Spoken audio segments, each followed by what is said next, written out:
¿De qué estamos hechos los seres vivos? ¿Por qué le decimos seres vivos a algunas cosas y otras cosas no? O también hay algunas cosas que parecen no ser vivos y sí lo son. Bueno, veamos de qué están hechas entonces todas las cosas. ¿Qué le podemos decir seres vivos? Hoy veremos la célula. Primero voy a hablar sobre la teoría celular, que esto es básicamente las ideas que tenemos sobre la vida que está hecha en base a células. Hasta ahora, por lo que sabemos, todos los seres vivos están hechos de células.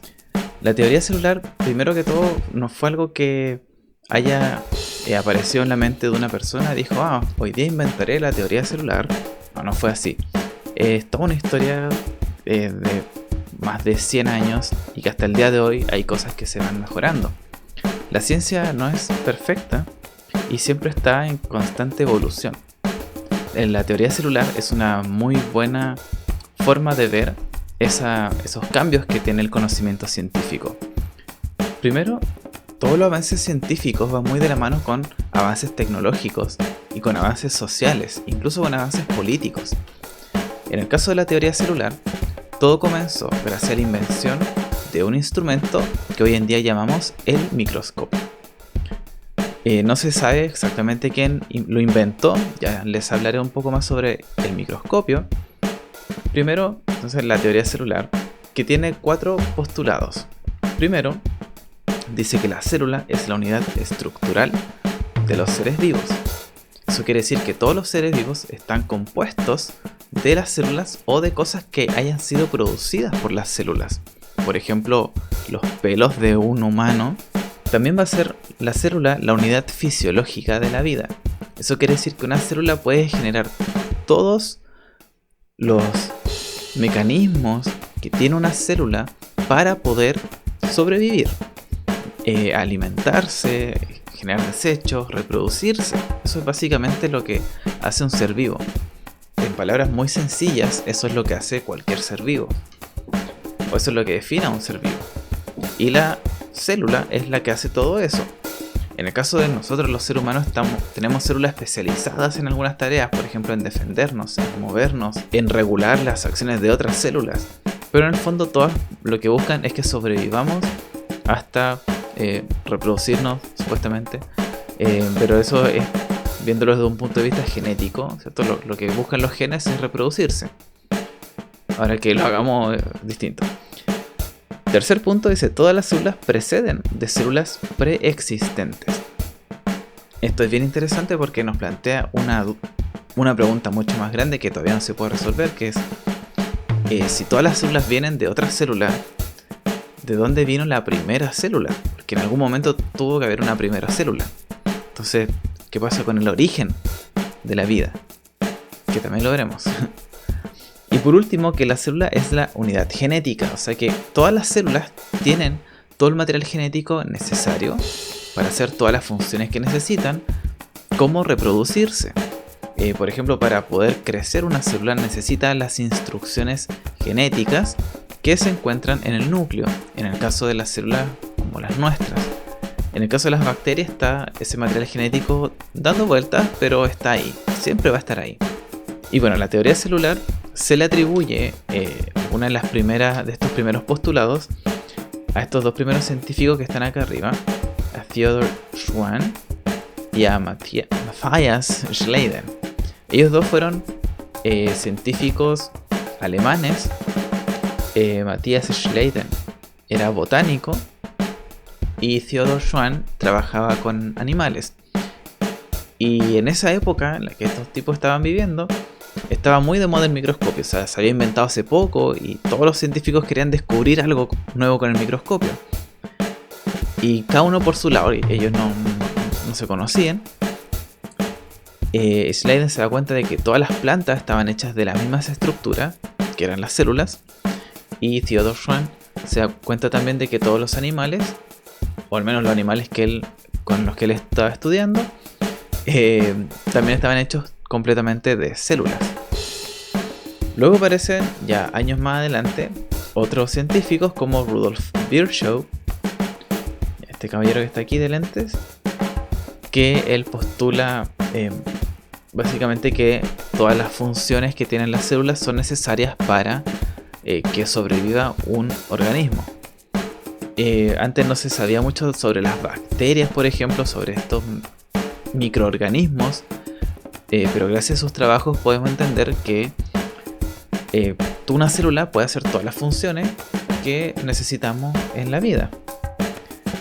Y por último tenemos a Louis Pasteur, que es muy conocido porque fue una de las personas que revolucionó también lo que entendemos sobre las bacterias y los microbios. Y en base a estos trabajos, él también postuló que todas las células venían de otras células.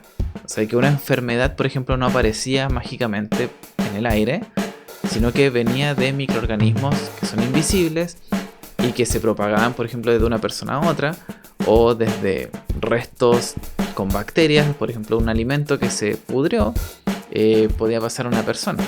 Estos fueron algunos de los personajes que más influyeron en lo que entendemos hoy en día sobre las células. Y como les decía, nada de esto se podría saber si es que no se hubiese inventado esta maquinola que se llama el microscopio. Todo parte muchos años, cientos, no se sabe exactamente cuándo. Había un instrumento como el que aquí está, que se llamaba el catalejo, que lo utilizaban principalmente en los barcos para poder mirar a otro barco muy lejos. Y un caballero, en el año 1591, se le ocurrió mezclar un poco las tecnologías que habían sobre lentes, que hasta esa época eran que les digo, el catalejo y las lupas, y como que mezcló un poquito estas dos tecnologías y logró ver que las cosas se veían mucho más grandes de lo que vemos normalmente. Casi 70 años después aparece otro caballero, Robert Hooke, que él era como el enemigo en vida de Isaac Newton. Robert Hooke fue un científico que investigó muchas áreas. Una de las tantas cosas que hizo fue mejorar un poco el tema del instrumento, microscopio. Hizo esta máquina que está acá. Era un tubo muy similar al de Jensen, con una fuente de luz. Con esto Robert Hooke logró amplificar la imagen muchas veces y pudo ver por primera vez células. En esa misma época, no se sabe exactamente en qué fecha, pero estos son los años en los que vivió un holandés que se llamaba Antoine van Leeuwenhoek. No sé si se pronunciará así, no tengo idea, pero así es como se lee. Que inventó un instrumento que no se parecía mucho a lo que había hecho Jensen. Un detalle, Jensen había trabajado con ideas de un caballero muy conocido que se llama Galileo Galilei. Él se le atribuye la invención del telescopio. Van Leeuwenhoek trabajó con cosas que como nada que ver con esta cosa. Parece una paleta en que acá hay como una aguja. En esa agujita él ponía la muestra, ya sea una gota de saliva, una gota de sangre, una gota de agua estancada, y miraba por ese hoyito que se ve ahí. Así se alcanza a ver bien. Acá, ahí hay como un hoyito. Entonces él ponía eso hacia la luz, miraba, y con eso logró amplificar la imagen no sé cuántas miles de veces. Lo cual lo llevó a poder ver cosas mucho más pequeñas todavía de las que vio Robert Hooke. Él llamó a estas cosas animáculos porque parecían animalitos, y Robert Hooke los llamó células porque vio en una hoja de corcho, el corcho que usamos para tapar botellas, observó la hoja de corcho y vio que eran como pequeñas celdas. Y bueno, en inglés célula y celda se dice de la misma forma. En español le cambiamos el nombre. En estos años se empezó, como Hooke publicó sus dibujos de las células, y Antoine van Leeuwenhoek también publicó sus dibujos de los animáculos. Se comenzó a popularizar mucho el instrumento del microscopio. Y se fue mejorando continuamente. Apareció un tipo que se llama Jeremiah Sisson.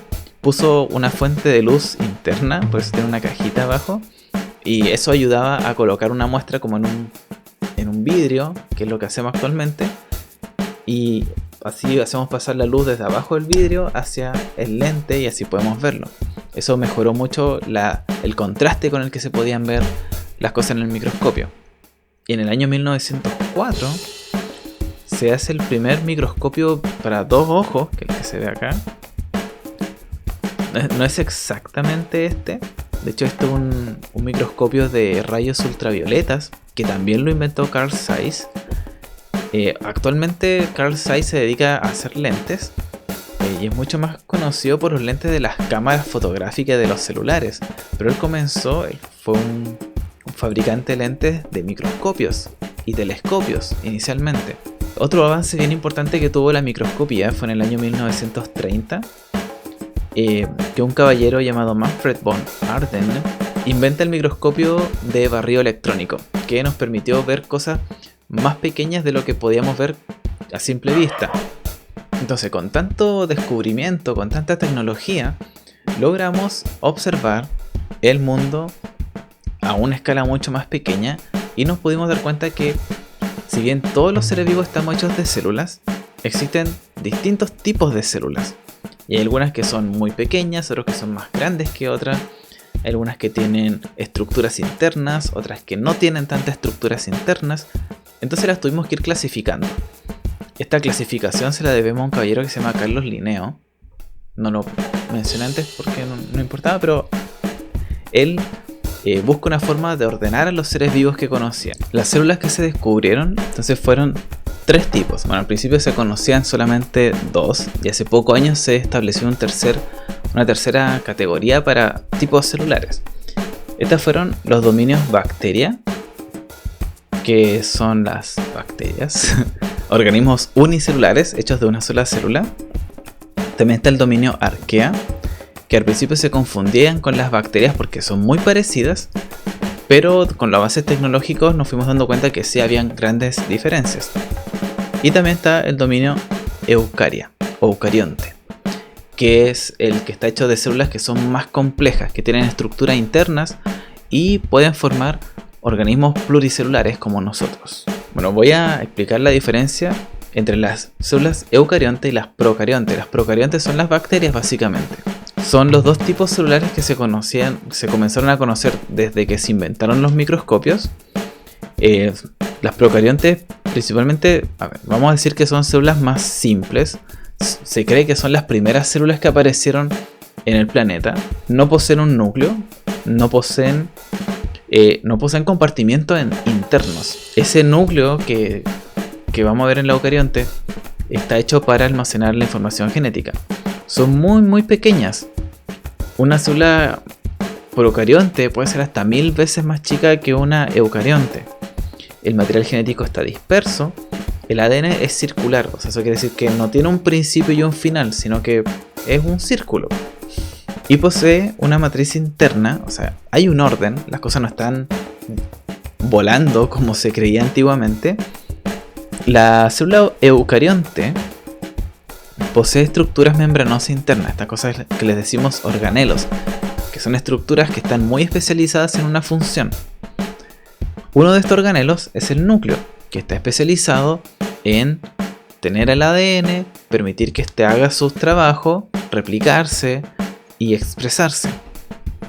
El ADN, también una gran diferencia es que es lineal, o sea, tiene un principio y tiene un final. Y son también mucho más grandes. Como les decía, una eucarionte puede ser 1000 veces más grande que una procarionte.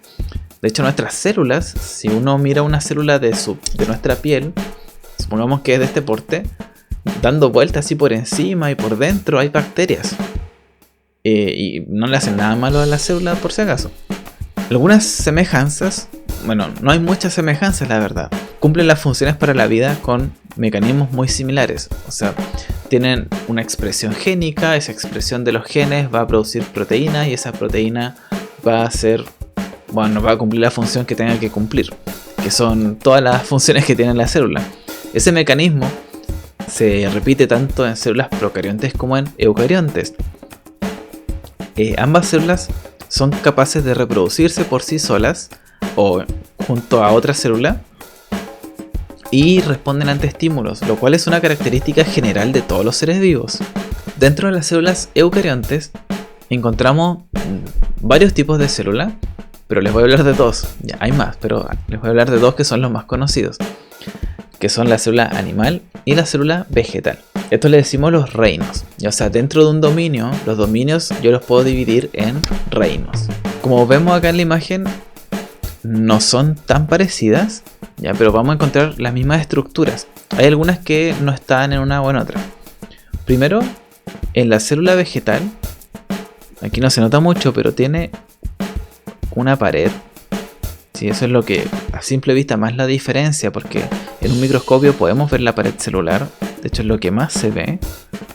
Sí, que es muy rígida y le da la estructura y la forma a la célula. Vamos a encontrar una vacuola muy grande que ya les voy a explicar un poquito más qué hace. Y estas cosas verdes que son los plastidios, que también lo voy a explicar un poquito más después. En la célula animal no encontramos pared, o sea, tienen formas muy diversas. Pueden ser planas, alargadas, pueden tener forma de, bueno, las neuronas, por ejemplo, que tienen formas muy extrañas. Pueden ser redondas, pueden ser cúbicas. Si la miramos a un microscopio sin grandes resoluciones, lo que más vamos a ver va a ser el núcleo, que es lo más visible. Y también vamos a ver que su tamaño, su forma es bastante irregular. ¿Sí? Y va a estar ambas células están separadas de su medio externo gracias a la membrana. ¿Sí? La membrana plasmática es una estructura especializada en separar el medio externo del medio interno de la célula. O sea, es como su piel. Entonces vamos al organelo. Bueno, los organelos, como les decía, aquí no solamente hay organelos, pero los organelos por definición son todas las estructuras membranosas. Eso quiere decir que tienen membrana. La misma membrana que tienen por fuera de la célula, hay estructuras por dentro que están hechas de la misma membrana. Exactamente la misma. Voy a partir por aquí. El complejo de Golgi. Esto no lo puse en ningún orden en particular por si acaso. El complejo de Golgi se especializa en hacer madurar a las proteínas. Todo lo que hace una célula es producir proteínas, y esas proteínas se tienen que especializar, o sea, tienen que transformarse en la proteína que vamos a usar. Por ejemplo, si estamos haciendo una hormona, si estamos haciendo una parte para que la célula crezca, si estamos haciendo una enzima, cualquier cosa que hace la célula o que tiene que hacer va a madurar, va a tomar su forma final en el aparato de Golgi. Son como saco aplastado, y la proteína, al ir pasando de una membrana a la siguiente, es donde se va a ir transformando, va a realizar todos estos cambios químicos necesarios para transformarse en la proteína necesaria. Para que llegue esa proteína tenemos el retículo endoplasmático rugoso o endoplásmico, es lo mismo. Aquí vamos a encontrar unas pelotitas que se llaman ribosomas, que son esas pelotitas rojas. Ya son miles y millones de ribosomas que están pegaditos a esta membrana que forma al retículo endoplasmático rugoso. Y estas ribosomas se encargan de tomar el material genético que manda el núcleo, las instrucciones que manda el núcleo, para transformarlas en proteínas. Esa proteína que se forma puede seguir dos caminos: irse al complejo de Golgi, en donde se va a transformar en una proteína especializada, o sea, va a tomar la forma de la proteína que necesitamos, o se puede ir hacia una parte del retículo endoplasmático que no tiene ribosomas, que se llama el retículo endoplasmático liso, y aquí por lo general esas proteínas se transforman químicamente en un lípido. Sí, aquí se especializa entonces la producción de lípidos que vamos a utilizar nosotros, por ejemplo, en la producción de hormonas lipídicas también, como testosterona o los estrógenos. Bueno, los ribosomas, ya se los mencioné, son esas pelotitas rojas que se encuentran tanto en el retículo endoplasmático rugoso como también pueden estar disueltos en el citoplasma. Por ejemplo, las células procariontes, las bacterias, tienen ribosomas, pero no se encuentran adosados a ninguna estructura, están en el citoplasma. También tenemos los lisosomas, que van a ser sacos que van a producirse en el complejo de Golgi, que van a ir desprendiéndose de que van a estar con las proteínas listas para enviarlas fuera de la célula.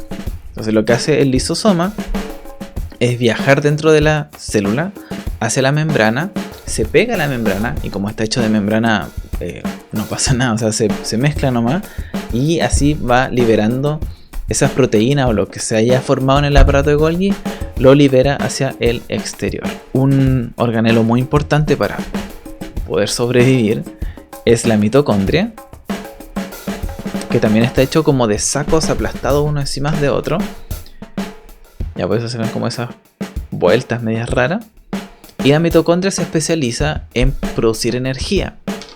En la membrana de la mitocondria se pega la glucosa, bueno, entra la glucosa adentro de la mitocondria y ahí se va a oxidar, va a ocurrir la respiración celular. Esto va a ocurrir en conjunto con el oxígeno que nosotros respiramos. El oxígeno reacciona con la glucosa y se transforma en ATP. Y en este proceso se libera agua y se libera CO2. Por eso nosotros respiramos y expulsamos CO2. Otro organelo que lo vamos a encontrar tanto en células animales como vegetales es la vacuola. Esta es una vacuola vegetal que es muy grande. En el caso de los animales, la vacuola es chiquitita. Incluso hay células que se podría decir que no tienen. Y la vacuola se va a encargar de varias cosas. Una sirve como reserva de agua, ya que las células son principalmente agua, pero en el caso de que se encontraran, por ejemplo, en un medio muy salado, que eso le decimos un medio hipertónico, lo voy a hablar en el otro video, ¿so? Puede perder mucha agua, entonces necesita tener agua de reserva para poder sobrevivir. En casos extremos me refiero. Hay veces en que se pierde el agua en la vacuola y la planta se muere igual, o el ser vivo que sea que está hecho de que tenga vacuola en sus células.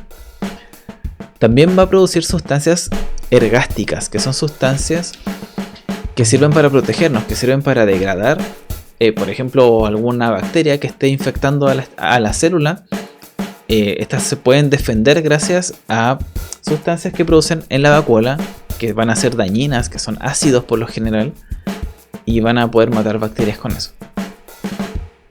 Aquí tenemos los centriolos, que esto es como una visión así de frente, y al ladito se ven como los tubos hacia el lado, o sea, como así de lado.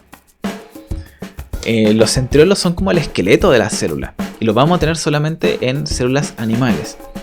Y los centriolos van a estar hechos de proteína, son pura proteína, y van a formar una red de esto, son filamentos muy largos de proteína, son tubos, y van a formar esto que vemos abajo, que es el citoesqueleto.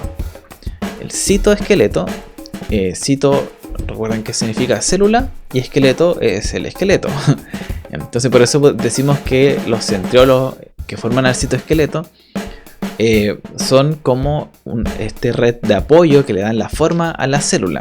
También permiten que se mueva, van a permitir que por ejemplo, una ameba que se puede desplazar dentro de la sangre, o bueno, un glóbulo blanco también puede hacer esto, puede como sacar como unas patas y empezar a moverse dentro de las venas. También gracias a los centriolos, las células se pueden dividir, pueden hacer mitosis. Los flagelos, tanto de bacterias como de células eucarionte, también van a estar hechos de centriolos. Y van a poder darle movilidad, ¿cierto? Van a poder desplazarse las células gracias a estas estructuras proteicas. En células vegetales únicamente vamos a encontrar unas estructuras que se llaman los plastidios. El más conocido de los plastidios es el cloroplasto. De hecho, este que está aquí en la imagen es un cloroplasto. Sí, pero no son los únicos plastidios que hay. Existe el rhodoplasto, el feoplasto, el amiloplasto. Y en general los plastidios se van a encargar de hacer la fotosíntesis. Y por último, el organelo quizá el más importante de todos, el núcleo. Sí, el núcleo que va a ser el lugar en el cual vamos a encontrar la información genética que necesita la célula para poder hacer todas las cosas que necesite hacer. Y por último tenemos las moléculas que forman a la vida, porque las células no están hechas de células, están hechas de algo. Ese algo son moléculas. Podemos hablar de 4 tipos de moléculas. Estas moléculas van a ser los carbohidratos, los lípidos, las proteínas y los ácidos nucleicos. Aquí todas estas cosas funcionan de forma estructural. O sea, en alguna parte de la célula vamos a encontrar como estructura alguna de estas moléculas. Los carbohidratos los vamos a encontrar en la membrana, que sirven para reconocer a las células, sirven para que se comuniquen entre ellas. En el caso de las plantas utilizan un orden específico de carbohidratos para hacer una cosa que se llama celulosa, que es la que forma la pared celular. Entonces toda su forma, toda su estructura está hecha gracias a carbohidratos. Y nosotros, los animales y otras células también, van a utilizar los carbohidratos como fuente de energía. Los lípidos también van a tener una función estructural. De hecho, este que vemos acá es un lípido que lo usamos, o sea, está en todas las células formando la membrana. El lípido también lo vamos a utilizar como hormonas, en el caso de los animales. Las plantas también tienen hormonas por si acaso, pero también son lipídicas algunas. Y son muy distintas a estas que vemos acá. También vamos a encontrar las proteínas, que las proteínas son muchas. O sea, esta que les puse aquí es la hemoglobina, la proteína que nos permite transportar gases, específicamente el oxígeno y el CO2 en nuestra sangre. Pero las proteínas pueden tomar muchas formas. Y por último tenemos los ácidos nucleicos, que van a formar el famoso ADN y el ARN. En el caso de las bacterias, nosotros también utilizamos ARN en el proceso de expresión génica, pero nuestra información genética se encuentra almacenada en forma de ADN. Lo último que me falta mencionar es la unidad de cada una de estas. El carbohidrato, la unidad, o sea, esto que vemos acá, ¿sí? Es un monosacárido. Mono significa uno y sacárido significa azúcar. O sea, es una azúcar. Porque en general los carbohidratos son dulces, pero no todos tienen sabor dulce, por si acaso. Si tengo dos monosacáridos, hago un disacárido. Después tenemos los lípidos, que su unidad estructural es el ácido graso. Aquí el ácido graso es lo que marqué, ¿no es cierto? Esto. En el caso de las proteínas le decimos aminoácidos. El aminoácido van a ser estos como bloques que les dibujé acá, que van a formar a las proteínas. Aminoácidos tenemos como 20 que usamos nosotros, los seres vivos, los humanos. Por último, los ácidos nucleicos, que están hechos de... Bueno, a esto le damos el nombre de ácido nucleico, en verdad. Eso que está en rosado, que son las bases nitrogenadas. Y conocemos 5 que tenemos los humanos, por lo menos. O sea, en verdad todos los seres vivos del planeta Tierra, porque conocemos solamente a los del planeta Tierra. Bases nitrogenadas, que como les digo son 5: la adenina, la guanina, la citosina, la timina y el uracilo. Esos van a ser en todas las moléculas de las que están hechas la vida. Ahora, no son solamente estas que vemos acá en la imagen. Yo puse estas porque son quizás las más representativas, pero tenemos dentro de los carbohidratos hay muchos monosacáridos. Que el que más utilizamos, que es la glucosa, tiene varias formas. La glucosa, la alfa glucosa y la beta glucosa son las que vamos a encontrar más comúnmente en nuestro alimento y dentro de nosotros, pero no son las únicas formas que tiene. Y se puede ordenar en disacáridos, en trisacáridos, en polisacáridos. Los lípidos, como les digo, también los ácidos grasos pueden tomar muchas formas y combinarse con otras moléculas como estas proteínas o con otros ácidos grasos y formar cosas súper complejas. Y las proteínas también, que pueden estar sola un aminoácido o también formar esta estructura súper compleja.